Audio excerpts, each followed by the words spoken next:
everyone. Welcome to Leaders Uncut. It's so great to have you here today. I hope you're doing good. And today, it is my great pleasure to have with us Div Lohia, who is the founder and CEO of Katalyst. Hello, Div. How are you today? Hi, Catherine. It's been a pleasure to be on this. I'm doing great. Thanks for having me. Good, good, good. I can't wait for you to share your background, your story, and what you're doing with Katalyst. So, why don't we start there? Maybe give us a little bit of a background, where you come from, who you are, and why you started Katalyst. Sounds great. So I started Catalyst last year after I quit my role at Datadog. I was a product marketing manager at Datadog in New York.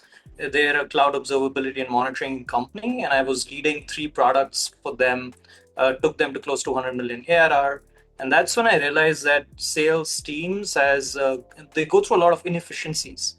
And enterprise sales is a highly complex process that involves a lot of talented people, knowledge, relationships, and it's a time-taking process.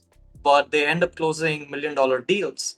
So I thought it's a big market opportunity. Then the AI wave was ongoing, and it's an inflection point where models were getting better. So I thought this is the right time for me to take the leap, and I started Catalyst. And to answer your question, I go back.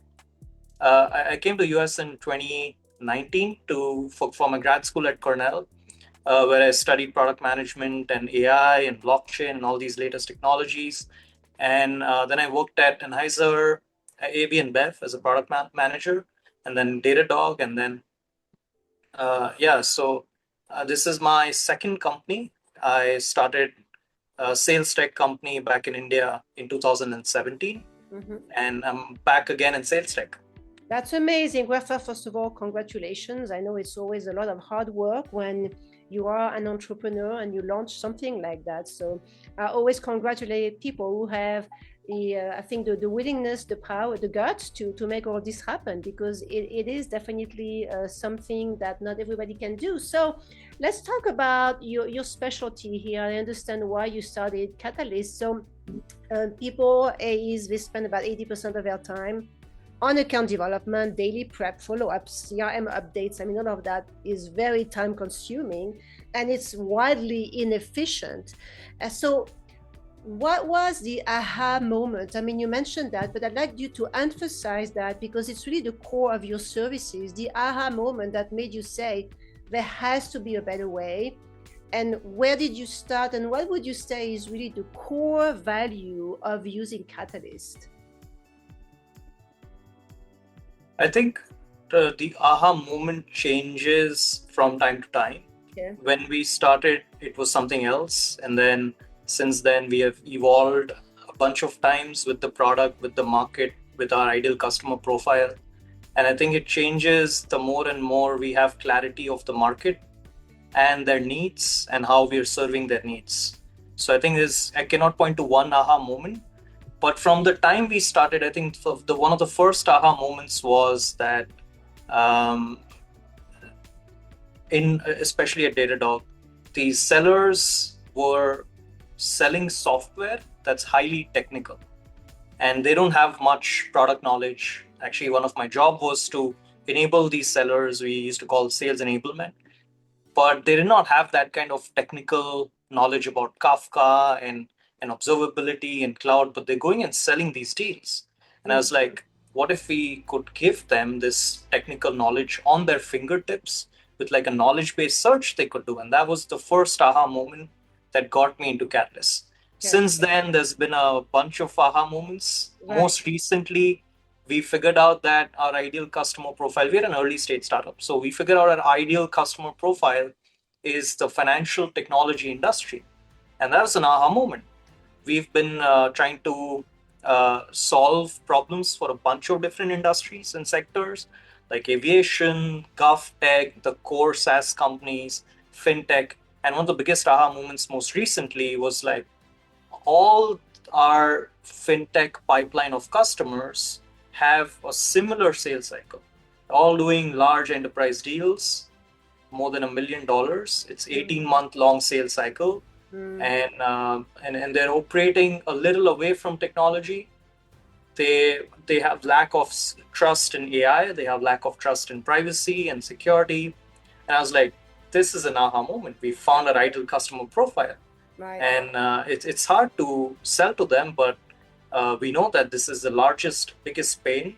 They have the budget to invest in AI, and the chief revenue officers who we are dealing with want to automate systems, want to automate their sales pipeline and increase efficiency, reduce the workload of these sales teams.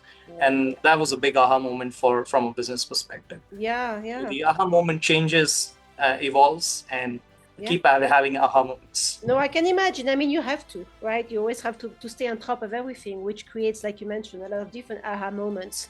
So you say that they are difficult. Your ideal, your ICP, ideal customer profile, this is a person that seems to be difficult to sell to. However, I'm sure they understand that you, thanks to Katalyst, you can about 10x their deal flow and, of course, save a lot of money, save a lot of time. So what is the challenge that they're having? I think that's important to pinpoint, because I would imagine a lot of people are having the same challenges in adopting a solution like yours. You mentioned trust. I would understand that. You mentioned security. So how do you overcome obstacles like that of someone who doesn't seem to be quite yet fully on board in adopting something that seems to be so avant-garde, so new? Absolutely. I think on one side, AI innovation is on the rise. There's a lot of great stuff happening both in Silicon Valley, and I'm in New York, also in New York. Yeah. But on the other side, distribution is really hard. We see that the lack of trust with AI, the lack of it performing to expectations, it's like an AI bubble that we're in right now. So the only way to break through it is being in person. Like, all of our meetings are mostly in person.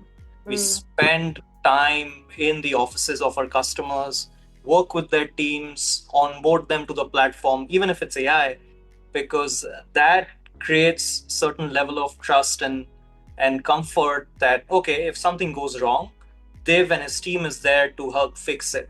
That's why they also like to work with smaller vendors and not the big giants like OpenAI and Anthropic, because it's difficult to go to someone when things breaks. Yeah. And the problem with AI right now is there's a lot of hallucination. It goes beyond the control, beyond bounds. So you need someone to deal with this sensitivity of data. Like, all their pipeline data is very sensitive. Yeah. Right? It's their customers' data. So we try to do a lot with our privacy, the way we're building our, the way we manage their data. It's very private. It's secure from other customers' data. We are building evals and guardrails into our AI systems that help it not hallucinate, and a lot of relationship building, a lot of being in person, helping them understand, taking them. It's like hand holding. It's like a white glove service. Yeah. So I think we're more like consulting sellers to help them in their digital transformation with AI, rather than just, hey, this is a tool, use it. And I think that's critical. So I would imagine you plan first on serving people in your area, in the New York City area, correct? Yes, that's absolutely correct. Okay. I think there's a big amount of like highly dense financial technology and financial services companies here. Yeah. And so it helps being here in person, meeting them, maybe for a coffee, maybe just in their office. Yeah, that's a smart move, because like you said, most people sell an AI solution and they're on the other side of the world, and you have to trust in that solution, yet people don't trust yet, right? So that's a big challenge that you're overcoming. I love it. So tell us about the process here, where you come into a company, you visit them, you meet in person, you have meetings in person, you really handhold them into adopting your solution. What's the process? How long does it take to have something that runs smoothly, and how often do they have to work with you, or after a period of time are they completely independent? Could you talk about that? Absolutely. I think mostly it all depends, because every company has their own like process, and it's a little custom. So it's difficult to say that this is the only path we follow. And we are also in the search of a repeatable sales process ourselves, which will help us lead to closer to product market fit. Yeah. Right now, the way we do it is every lead is important to us. We qualify them based on whether they are selling to enterprises, irrespective of the size of the company. Our pricing helps us because it's completely usage based. So it's not seat based. You could be a company of 10, like a sales team size of 10 folks or 100 folks. It doesn't really matter because it's usage based. The more or like how you use the product, we charge them per credit on usage or action done. So it doesn't matter. It's not seat based. There's no platform fee. Yeah. So for us, it's easy to get started. Yeah. Because now when let's say we get some leads on top of the funnel through our outbound efforts, speaking at webinars, presenting at different CRO programs in the US, where I speak often for like what's the future of AI with sales.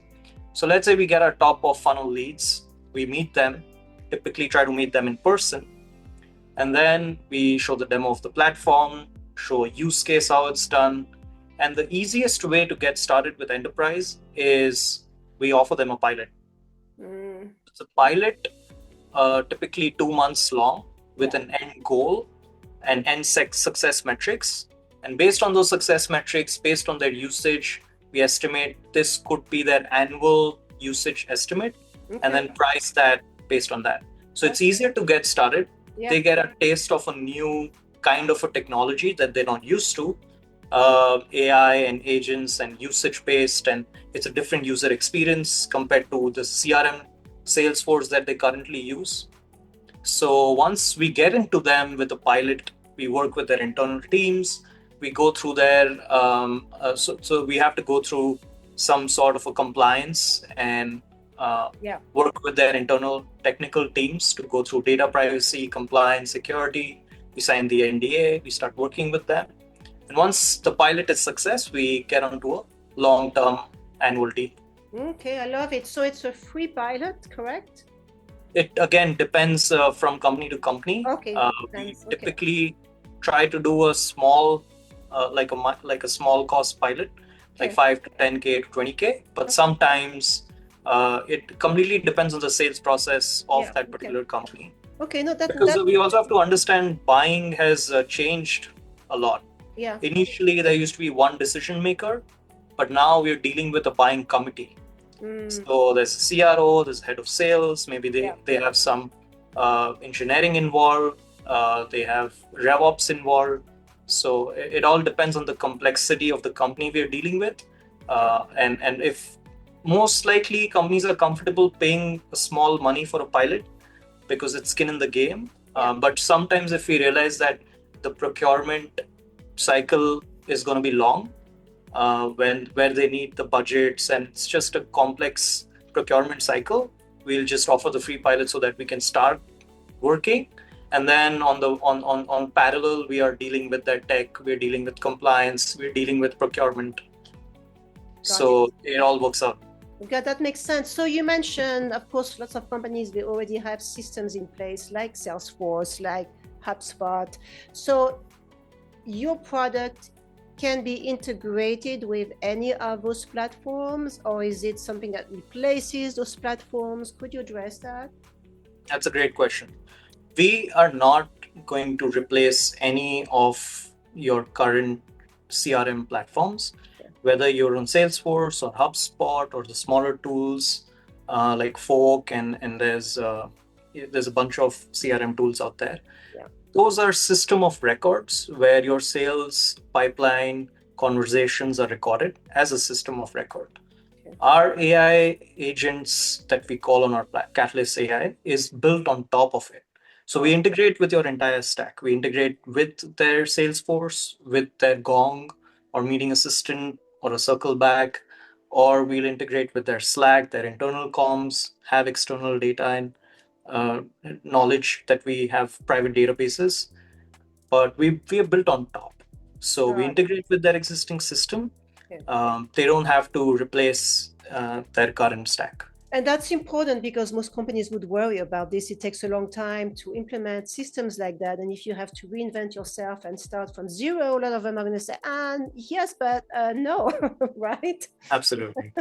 Yeah, no, that's great. That's important to know that it is a cherry on top of the cake. You're bringing the cherry here. That's what you're doing, right? Yeah, absolutely. Yeah. So I think with most of our customers, and I think we foresee most of them are on Salesforce. Yeah. Because that's a more, especially the enterprises are all on Salesforce.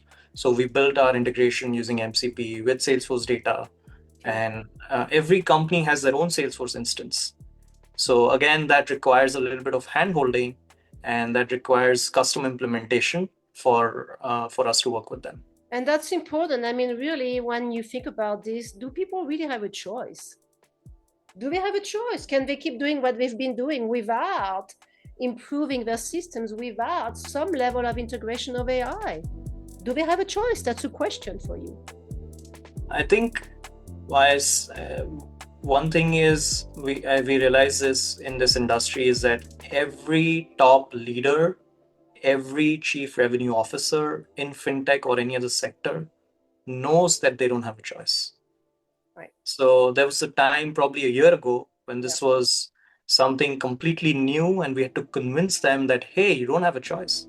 Right. But now now they know that they don't have a choice, and if they don't experiment, if they don't invest, they're going to be left behind from their competition, where the cost of doing business dramatically changes. Yeah. We our motto at Katalyst, our slogan or motto, is actually transforming the economics of selling. So Salesforce has taught the world how to do enterprise sales. And throughout the last 20, 25 years, since they came, they've created systems. There's been a direct correlation in the amount of money you invest on your sales team versus the return that you get out from that. But that's fundamentally changing. Yeah, it is. So that's we are at the intersection of leading that change, where we're typically transforming how sales and the economics behind selling, the economics behind sales teams are completely changing.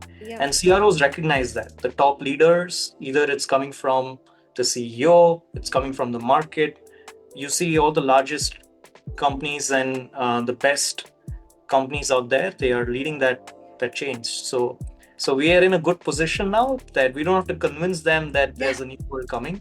Yes. All we have to do is make them believe that this is the way forward, and experiment with us. And that you are the right people, the right team to implement all of this. Yeah. But you're right, the level of awareness is here now. There's not the question anymore, do I need to use it or not?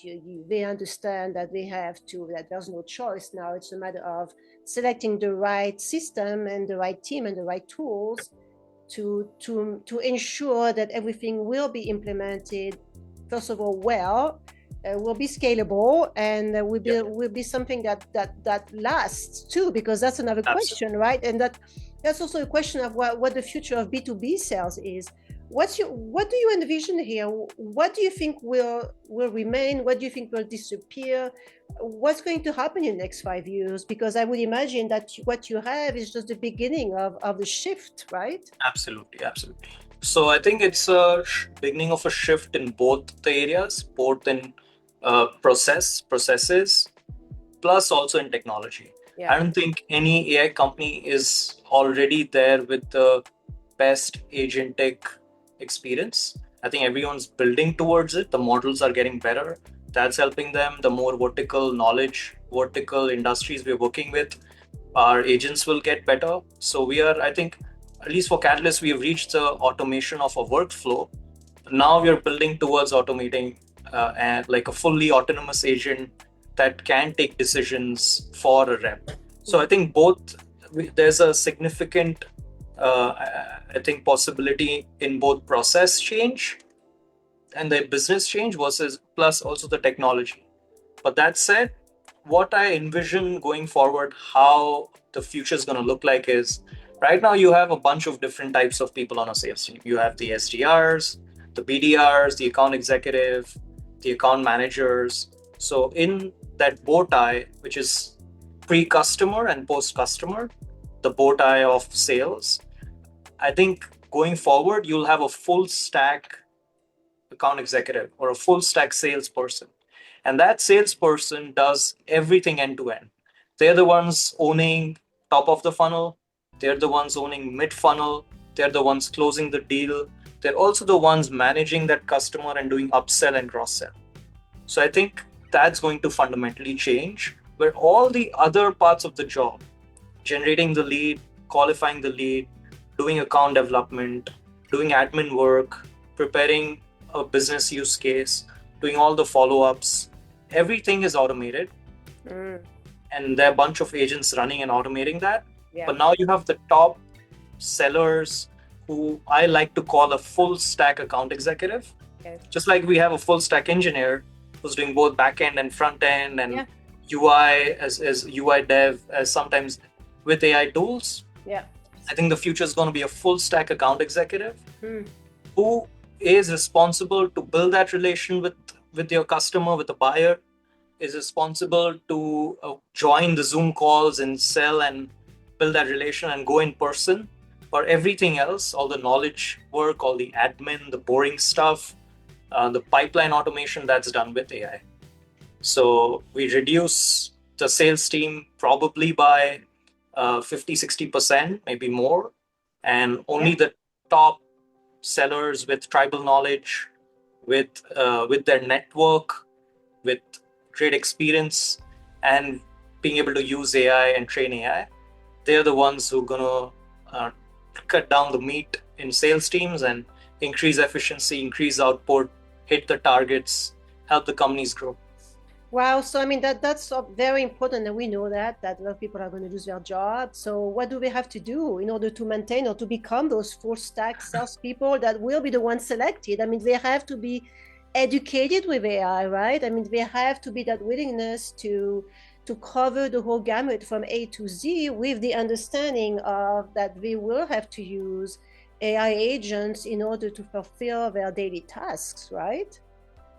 Absolutely. I think the only way people, like especially sellers, what should they look for and how they should think about their careers is you got to be the goddamn best seller and be able to close and manage relations. And if you can keep increasing that skill, that's the only way forward, because everything else that you do is going to be replaced. Yeah, it will be replaced. Or you can just hire a robot to work for you and then go on the beach and sleep all day. But the only caveat to that is, especially for Katalyst, especially in this industry, in sales tech, is our thesis or our bet is that human to human relationship and human to human sales is not going to be replaced. No. And that's the bet. So especially in the fintech industry, like our customers, they literally go in person and meet their buyers, whether that's JP Morgan or Bank of America or Blackstone, and they have in-person meetings. It's a traditional way of doing sales where they have to play golf, they have to wine and dine, and those things are never going to be replaced with AI. So it helps us to be in this industry and space where we're completely not taking the jobs, but we're automating, removing all the low-performing employees. We're going to be removing all the low-hanging fruits of the job, the admin work and stuff. And that's the reality that all companies will have to live with. They will. And like you mentioned, I think AI is great and is going to force us to be elevating our human skills. Because like you mentioned, we'll still have to be human. We still have to go play golf and negotiate deals while playing golf, right? You still have to go and have a great dinner together. So that requires human skills, and you have to ensure that you're going to be willing to do that. Absolutely. I completely agree with that. Yeah, well, that sounds great. My God, I mean, you just gave us a really good picture of, first of all, what you're doing with Katalyst. Second of all, why it is so critical that companies have to look at solutions like yours. And third, that you're there in New York to meet with those companies that would highly benefit from you, and you have a huge market right there. Absolutely. I think especially for an early stage startup, it really helps to be where your customers are. Yeah. And I think since the journey, I've been thinking a lot about moving to the Bay Area. Most AI startups are in San Francisco, Yeah. but there's a certain energy to New York. Apart from that, all our customers are here. Yeah. So it helps us being in person, Yeah. getting to be up to speed in what's happening, and it just really helps a lot. We It host a makes lot of in-person events as well. mm, So yeah, it makes a lot of sense. I think strategically you have made the right decision here. It's obviously you know what you're doing. thanks, Catherine. Great, great. So if people are interested in what you're doing and they want to connect with you, what's the best way to do that? Oh, so the best, I'm pretty active on LinkedIn. They Okay. can just reach out to me on LinkedIn. We have the website. It's called www.joinkatalyst.com, Yeah. Catalyst with a K. Yeah. And they can just go onto that website. There's a demo. You can click on that demo and book a call with me. So yeah, as soon as you reach out, if you're somewhere in the New York City, the New York tri-state area, or DC or Boston, I'm gonna try take a train or whatever and come meet you in Sure. person. Okay, so you can cover a wide range, not just New Yeah, York everything State. in the East Coast. Everything on the East Coast. I like it. This is amazing. Well, thank you so much. So, if you had a few words to share with my audience here, maybe words of inspiration, motivation as an entrepreneur or a founder or a major innovator, what would that be? It depends who the audience is. So I think if the audience is folks who want to start businesses and are founders themselves, I think one of the things is the longer you stick, you're going to find something that works. And finding something that works is a journey of going through all the things that don't work. Yeah. So I've been, for the last probably a little more than a year, we've gone through a lot of things that don't work, whether the market, whether the product, the idea, pricing, every little thing we've been experimenting. And it's a journey of going through all the things that don't work to finally finding something that works. Mm, That's the only thing I believe in. And you got to stick as long as you can do that. yeah. And if the audience is uh, businesses and companies that are looking or like seeing this in terms of how they can think about the future of work, future of AI, future of where this is going to be. I think with every technology innovation, there comes a point. It's a tech window where companies that accept it and realize that they need to change with it are the ones that lead the next 10, 20 years. So I think I don't know what's going to happen. Maybe we have AGI, which is artificial general intelligence, in the next 10 years. Yeah. And there's a bunch of model companies that are working on that. They get up every morning and do that. I Yeah. don't know what's going to happen, but right now this is that window where we need to accept this is changing. This is the new age, and we need to invest and think about how we can change our systems, Yeah. how we can lead in whatever sector you are in as a leader, lead that sector and embrace it rather than fight it. Well, these are great advice. Like you said, first of all, don't give up because nothing great happens easily. And I see too many people starting something and giving up too quickly because it is complicated. And you have to find that bullseye solution. In order to be able to do that, you have to go through a lot of trial and error, right? I mean, it doesn't happen from one day to the other. So that's great advice. First of all, dig deep and don't give up too quickly. And second of all, be open-minded. Know that we are now living in a space that is completely transformed, where we need to reinvent ourselves. We need to be curious enough to look for solutions that make sense and stay open-minded, because we all need to have some level of education on everything that's going on with emerging technologies. And when we surround ourselves with people like you who understand it, first of all, but second of all, have the experience and the background to make sure that everything is implemented properly, it is a game changer. So it's critical that everyone has that approach. First of all, stay open-minded and surround yourself with the right team. Thank you, Catherine. I think you wouldn't have summed it up better. So I think this is yeah, it's the TLDR version of this podcast. That's right. That's right. Well, thank you so much. It's just so great that what you're doing here, Div, here with Katalyst. Everyone, please share this information with your network, because I am sure in your network there is someone that would highly benefit from what Div is doing with Katalyst, with helping their sales team become more efficient, with integrating AI agents within their systems. You don't have to change everything. You can keep Salesforce, you can keep HubSpot, just add that little note here, that little twitch, that little special action item that will be a game changer for you. First of all, save you huge amounts of money going forward, make you stand out from your competition as quickly as possible, because it is a question of survival now. You don't have time. And also make you understand everything else that you can potentially implement in the company. It can open doors to solutions that you never thought you would have been able to implement in your solution. So I highly recommend that you connect with Div, connect with him on LinkedIn. We'll have a link here in the video content. Go check the website, joinkatalyst.com. You're going to learn a lot of information about the system, how it works, the process, and stay informed, stay curious. I think that would be very important going forward. And again, thank you, Div, for your time today. Greatly appreciate it. I know you're very busy, so it's an honor to have had you here today.